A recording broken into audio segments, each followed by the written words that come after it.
സഹോദരി സഹോദരന്മാരെ, കുഞ്ഞുമക്കളെ,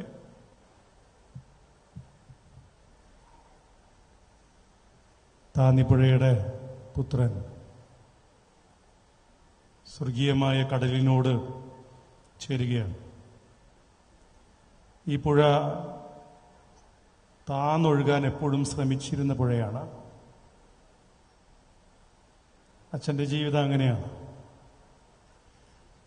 വല്ലാത്തൊരു എളിമയോടെ,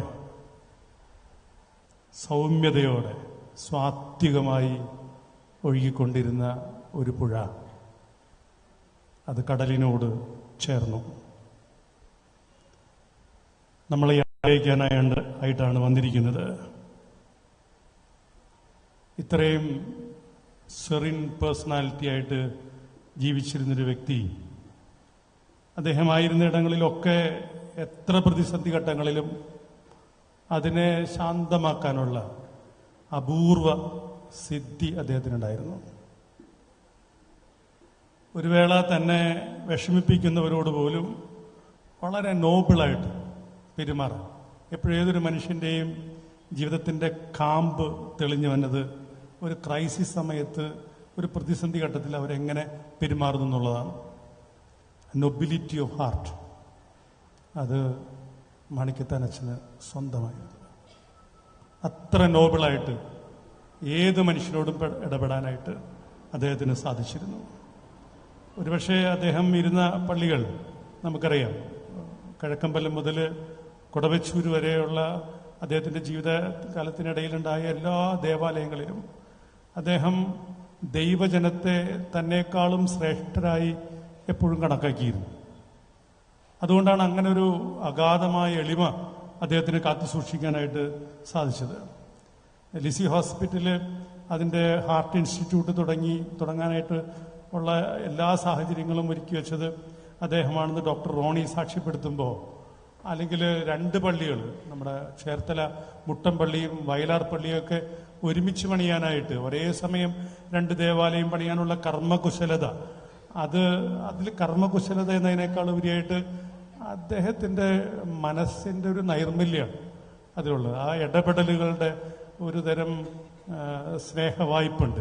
അതുകൊണ്ടാണ് അതൊക്കെ സംഭവം. പക്ഷെ ഇതൊക്കെ നടക്കുമ്പോഴും, അല്ലെങ്കിൽ പ്രൊക്രേറ്ററായിട്ട് തൻ്റെ അധീനതയിലെ ഈ രൂപതയിലെ എല്ലാ സ്ഥാപനങ്ങളുടെയും ഉത്തരവാദിത്തങ്ങളിൽ ഇടപെടാൻ സാധ്യതയുള്ളപ്പോഴും അദ്ദേഹം അതൊന്നും കാര്യമാക്കിയില്ല. പൗലോസ് നട്ടു അപ്പോളം നനച്ചു. ആ ഒരു മനോഭാവമാണ്. ദൈവമാണ് വളർത്തിയത്. ഞാൻ ദൈവത്തിൻ്റെ കൂട്ടുവേലക്കാരനാണെന്ന് അദ്ദേഹം സ്വയം തീരുമാനിച്ചിരുന്ന വ്യക്തിയാണ്. ഞാൻ ദൈവത്തിൻ്റെ കൂട്ടുവേലക്കാരനാണ്. ദൈവത്തിൻ്റെ കൂട്ടുവേലക്കാരനായിട്ട് കടന്നു പോകുന്ന മാണിക്കത്താൻ അച്ഛന് നമുക്ക് പ്രണാമാർപ്പിക്കാം.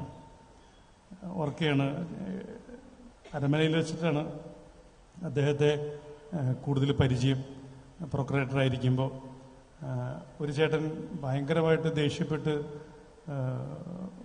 അദ്ദേഹം ഇരുന്ന പഴയ ഒരു ഇടവയിൽ നിന്ന് വരികയാണ്. വലിയ പരാതി കൊണ്ടൊക്കെയാണ്. അത് കഴിഞ്ഞ് എൻ്റെ അടുത്ത് ഈ പരാതി തന്നിട്ട് അദ്ദേഹം പറയുകയാണ്, ഈ അച്ഛൻ്റെ അടുത്ത് സംസാരിച്ചിട്ട് പിന്നെ എന്ത് പരാതി പറയാനാണ്, അതുകൊണ്ട് ഞാൻ ഇത് തന്നില്ല, തിരിച്ച് വാങ്ങിയിട്ട് പോവാണ്. ഈ അച്ഛൻ്റെ അടുത്ത് കുറച്ചു നേരം സംസാരിച്ച് കഴിയുമ്പോൾ പരാതികൾ അലിഞ്ഞു പോകും. വെടിവെക്കാൻ വരുന്ന വ്യക്തി ഒരു പൂച്ചയെപ്പോലെ ശാന്തനായിട്ട് കടന്നു പോവുകയാണ്. ആ ഒരു സോഫ്റ്റ്നെസ് അച്ഛൻ്റെ ജീവിതത്തിൻ്റെ ഹൃദയത്തിൻ്റെ അകത്തു നിന്ന് വരുന്ന സോഫ്റ്റ്നെസ് ആയിരുന്നു. രണ്ടാമതായിട്ട് അദ്ദേഹത്തിൻ്റെ സത്യസന്ധതയാണ് എനിക്ക് പറയാനുള്ളത്. എന്തുകൊണ്ട് അദ്ദേഹത്തെ തെരഞ്ഞെടുത്തു പ്രൊക്രേറ്ററായിട്ട്, പ്രത്യേകിച്ച് ആ സാഹചര്യത്തിൽ?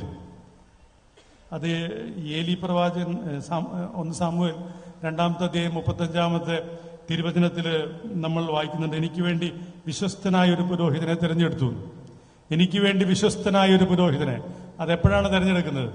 ഏലിയും പുത്രന്മാരും ഒക്കെ ചില പ്രശ്നങ്ങൾ ദേവാലയത്തിൽ ഉണ്ടാക്കുമ്പോൾ അപ്പോഴാണ് വിശ്വസ്തനായ ഒരു പുരോഹിതനെ തിരഞ്ഞെടുത്തു എന്ന് പറയണത്.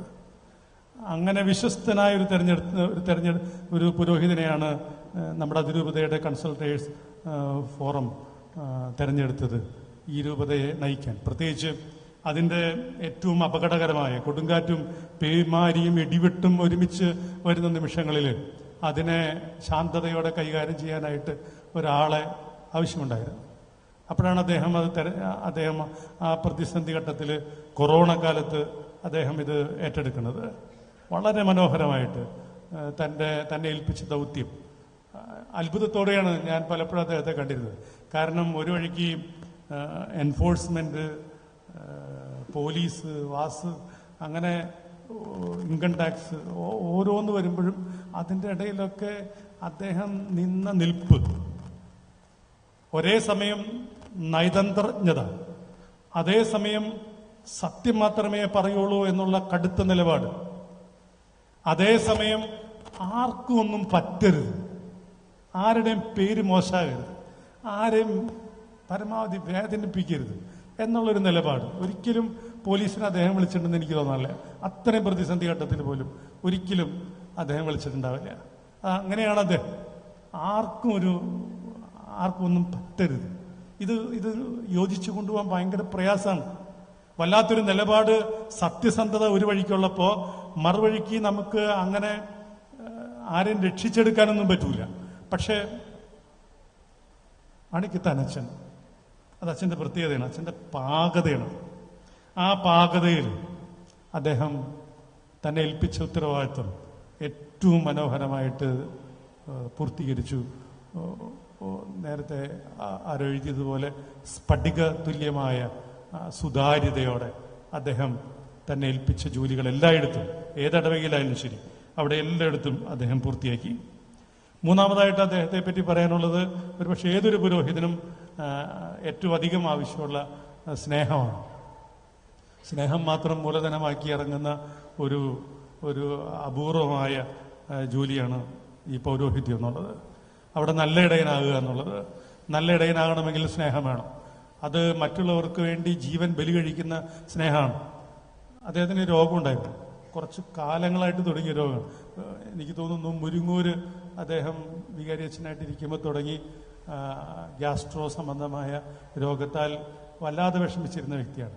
പലപ്പോഴും ഞങ്ങളൊക്കെ നല്ല ഭക്ഷണം കഴിക്കുമ്പോൾ അദ്ദേഹം ഒരു ഇച്ചിരി കഞ്ഞിയും അത് തന്നെ കഴിക്കാൻ കഴിയാതെ വയറൊക്കെ തിരുമ്മി ഇങ്ങനെ ഇരിക്കുന്ന ഒരു രംഗം എൻ്റെ മനസ്സിലുണ്ട്. അതുപോലെ അദ്ദേഹത്തിന് സാധിച്ചിരുന്നില്ല. പക്ഷെ അപ്പോഴും അദ്ദേഹത്തിന് എല്ലാവരെയും സ്നേഹിക്കാൻ സമയമുണ്ടായിരുന്നു.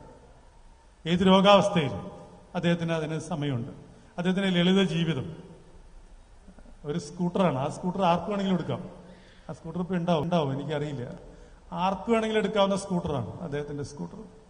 ആ സ്കൂട്ടറിൽ അദ്ദേഹം നടക്കുന്നു. പ്രത്യേകിച്ച് യുവജനങ്ങളോടുള്ളൊക്കെ അദ്ദേഹത്തിൻ്റെ താല്പര്യം അത് പ്രത്യേകത നിറഞ്ഞതാണ്.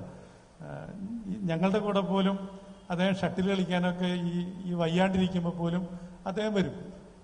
2 തട്ട് തട്ടിയേക്കാം എന്ന് പറഞ്ഞ്, അതൊരു സ്പിരിറ്റാണ്, ഒരു സ്പോർട്സ്മാൻ സ്പിരിറ്റ്. അതുകൊണ്ട് തന്നെയായിരിക്കാം ഒരു പക്ഷേ ആ ഒരു ബന്ധത്തിൽ അദ്ദേഹം ഈ കൊച്ചച്ചന്മാരെയൊക്കെ അങ്ങനെ തന്നെയാണ് കണ്ടിരുന്നത്. സ്വന്തം വീട്ടിലൊരു അംഗമായിട്ടാണ് കൊച്ചച്ചന്മാരെയൊക്കെ കരുതിയിരുന്നത്. അതുകൊണ്ട് തന്നെയാണ് അദ്ദേഹത്തിന്റെ പിന്നാലെ, അദ്ദേഹത്തിന് എവിടെയൊക്കെ ആയിരുന്നു അവിടെയൊക്കെ ഈ കൊച്ചച്ചന്മാർ പിന്നാലെ നടക്കും, ചെല്ലാണ്, വീണ്ടും വീണ്ടും ചെല്ലാണ്. അച്ഛനെ ഒന്ന് കാണാം, അച്ഛൻ്റെ അടുത്ത് വെറുതെ ഒന്ന് ഇരിക്കാൻ, വയ്യാണ്ടിരിക്കുമ്പോൾ പോലും ഒന്ന് അച്ഛൻ്റെ അരികിലൊന്ന്. ലിസി ഹോസ്പിറ്റലിൽ ഈ ദിവസങ്ങളിലൊക്കെ ഞാനും പോയി കണ്ടിരുന്നു അച്ഛനെ. ചക്കിത്താവിൻ്റെ കൂടെ പോയി കണ്ടത്. വളരെ നിശ്ചലനായിട്ട് കിടക്കുന്ന അച്ഛനാണ്. പക്ഷേ ഈ വെന്റിലേറ്ററിൽ കിടക്കുന്ന ഈ അച്ഛനെ പോലും കാണാനും അച്ഛൻ്റെ അടുത്ത് കുറച്ചു നേരം നിൽക്കുവാനൊക്കെ ഈ ചെറുപ്പക്കാരായ വൈദികർ കാണിക്കുന്ന ആ ഒരു സ്നേഹം, നമ്മൾ സിറിലിൻ്റെ കണ്ണീരിൽ കുതിർന്ന ഒരു കുറിപ്പൊക്കെ നമ്മൾ വായിച്ചു കേട്ടതാണ്, ചേർത്തല മുട്ടത്തുനിന്ന്. അത് ശരിക്കും അച്ഛന് അങ്ങനെ തന്നെയാണ്. അത്രയും സ്നേഹമുണ്ട് ഈ ഇടവക ജനങ്ങളോടും വൈദികരോടും. അത് അനർഗളമായിട്ട് ഒഴുകുകയാണ്. നേരത്തെ പറഞ്ഞ പോലെ ഇത് ഈ പുഴയുടെ തീരത്ത് അച്ഛനിൽ ഒരു ഉറവയുണ്ട്. ആ ഉറവ സ്നേഹത്തിന്റെ ഉറവയാണ്. അങ്ങനെയാണ് അച്ഛൻ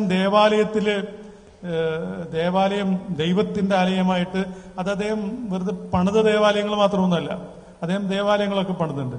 പക്ഷെ മാർബിളിലല്ല അദ്ദേഹം പേര് കൊത്തിവെച്ചത് ഹൃദയത്തിലാണ്, മനുഷ്യരുടെ ഹൃദയത്തിൽ. അതൊരു അച്ഛൻ്റെ അടുത്തുനിന്ന് വന്ന് നിന്നാൽ മതി. എത്ര പ്രയാസമുള്ളവനെയും അച്ഛൻ അങ്ങനെ ശാന്തമാക്കി വിടും. സാരില്ല, എല്ലാം ശരിയാവും, അത് കുഴപ്പമില്ല എന്നൊക്കെ പറഞ്ഞ് അച്ഛനങ്ങനെ പ്രാർത്ഥിക്കാം. എന്തൊരു ബലാന്നറിയാം അച്ഛൻ്റെ പ്രാർത്ഥനയ്ക്ക്. ഞാൻ നേരത്തെ പറഞ്ഞു, അച്ഛൻ്റെ ആശ്രയം പണമോ അധികാരമോ ഒന്നുമല്ല. അച്ഛൻ്റെ ആശ്രയം ദൈവമായിരുന്നു. അതുകൊണ്ടാണ് നീണ്ട സമയം അച്ഛൻ ദേവാലയത്തിൽ ചെലവഴിക്കുന്നത് കണ്ടിട്ടുള്ളത്. അച്ഛൻ ദേവാലയത്തിലാണ്, ദൈവത്തിൻ്റെ ആ ആത്മാവിൻ്റെ ശക്തിയിലാണ് അച്ഛൻ നടന്നുകൊണ്ടിരുന്നത്. അതുകൊണ്ടാണ് സ്വാർത്ഥതയുടെ ഒരു സ്പർശമില്ലാത്ത നിഷ്കളങ്ക സ്നേഹം കൊണ്ട് അദ്ദേഹത്തിന് മനുഷ്യരെ ഇങ്ങനെ ചേർത്ത് പിടിക്കാനായിട്ട് സാധിച്ചത്. സ്വന്തം കാര്യം നോക്കിയില്ല എന്നുള്ളത് സത്യമാണ്. അതിനിടയിൽ ആരോഗ്യം നോക്കിയിട്ടില്ല, സ്വന്തം കാര്യങ്ങളൊന്നും നോക്കിയിട്ടില്ല. അത് ഇടവക്കാരോട് മാത്രമല്ല, സ്വന്തം വീട്ടുകാരോടും അച്ഛന് ഭയങ്കര സ്നേഹമാണ്. അച്ഛൻ്റെ വീട്ടുകാർക്കും അങ്ങനെ തന്നെയാണ്. ഞാൻ അത് പ്രത്യേകം ശ്രദ്ധിച്ചിട്ടുണ്ട്.